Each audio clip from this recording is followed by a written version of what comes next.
Alleluia, Alleluia.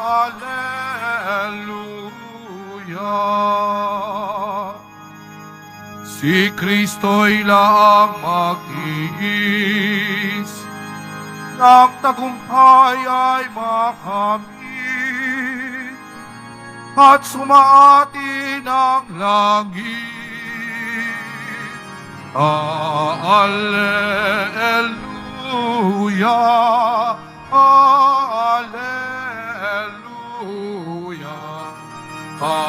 Alleluia,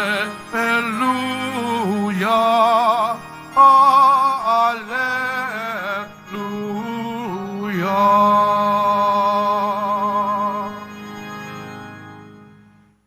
Sumainyo ang Panginoon. At sumayo rin. Ang mabuting balita ng Panginoon ayon kay San Juan. Papuri sa iyo, Panginoon.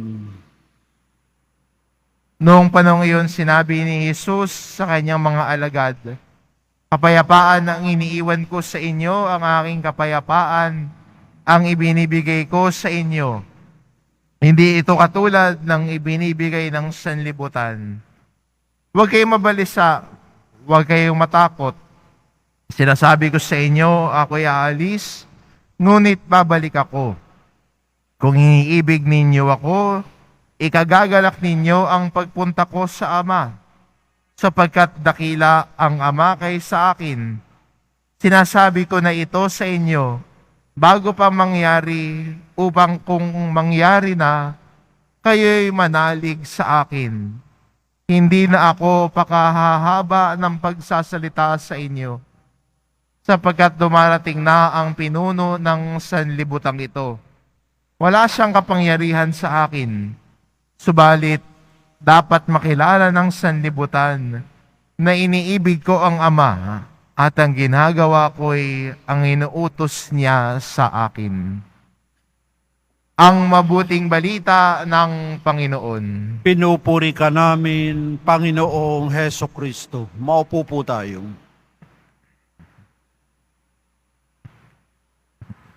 Sa araw din pong ito ay pinagdiriwang natin si San Pio Ikalima.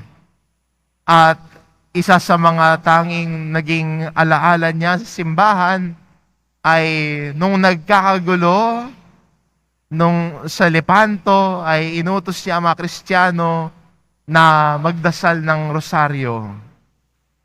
Tumakbo kay Maria sa kabila ng kaguluhan para sa ganon makamit ang kapayapaan. Maganda rin sa araw na ito ay kapiling natin. Mamayang gabi ay babalik na siya sa Antipolo, ang imahe ng mahal na ina ng kapayapaan at mabuting paglalakbay. Maganda rin sa paglalakbay natin, Kristiyano, hindi lang natin kasama si Jesus. Si Jesus na pinagmumulan ng kapayapaan natin. Si Jesus na nagbibigay sa atin ng kapayapaan sa kabila ng kaguluhan sa paraan na hindi kayang ibigay ng sanlibutan. Pwede sa harapan ni Jesus, pwedeng maingay, pero pagkaharap natin siya, tila'y nagiging tahimik nating kapiling si Jesus. Sa kabila ng kaguluhan sa paligid, pagkaharap natin ang Panginoong nagmamahal sa atin, parang ang pakiramdam mo'y payapa ka sa harap niya.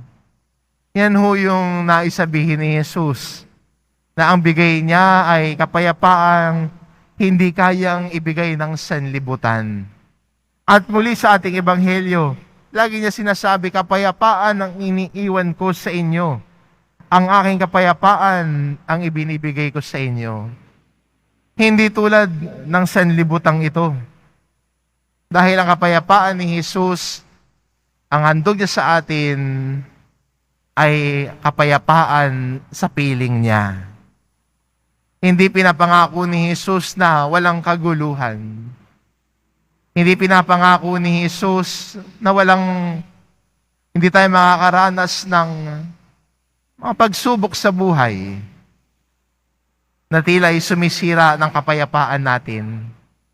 Pero ang pangako ni Jesus, sa kabila ng kaguluhang dinaranas mo, sa kabila din minsan ng kaguluhan ng isip at puso natin, kung tayo ay uupo sa harapan niya, makakaranas tayo ng kapayapaan na hindi kayang ibigay ng sanlibutan.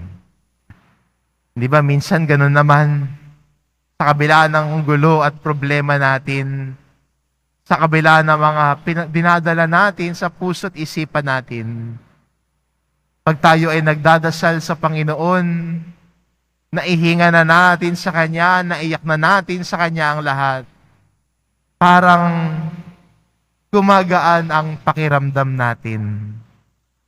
At minsan makakaanas tayo ng kapayapaan sa sarili natin dahil si Jesus ang pinagmumulan ng kapayapaan natin. At kasama din natin si Maria. Si Maria na lagi tayong tinuturo kay Jesus. Si Maria na ina ng kapayapaan na kasama natin sa ating paglalakbay sa kabila ng kaguluhan. Si Maria na ina ng kapayapaan ang lagi nagsasabi sa atin, nariyan si Jesus. Kasama natin si Jesus, ang prinsipe ng kapayapaan. Kaya maganda sa atin bilang Kristiyano, sa ating patuloy na paglalakbay, sa kabila ng mga gulo, problema, ingay sa paligid natin, tumingin tayo kay Jesus at hayaan natin na masumpungan natin ang kapayapaan na handog ni Jesus sa atin. Ang kapayapaan na hindi kayang ibigay ng sanlibutan. Kung tatanong ka, Father, paano mangyayari yun? Paano ko makukuha yun? Paano ko makakamit yung kapayapaan na hinahandog sa akin ni Jesus? Simple lang ho. Ilatag mo ang lahat ng problema mo sa paanan ni Jesus. Huwag mong bitbitin mag-isa. Ilatag mo sa paanan ni Jesus. Ihinga mo sa Kanya. Sabi nga ho ni San Pedro sa kanyang sulat, cast your cares upon Him, for He cares for you. Ilatag ang mga kaguluhan sa buhay mo. Ilatag ang ingay sa harapan ni Jesus. At damhin natin ang kapayapaan na handog niya. Amen.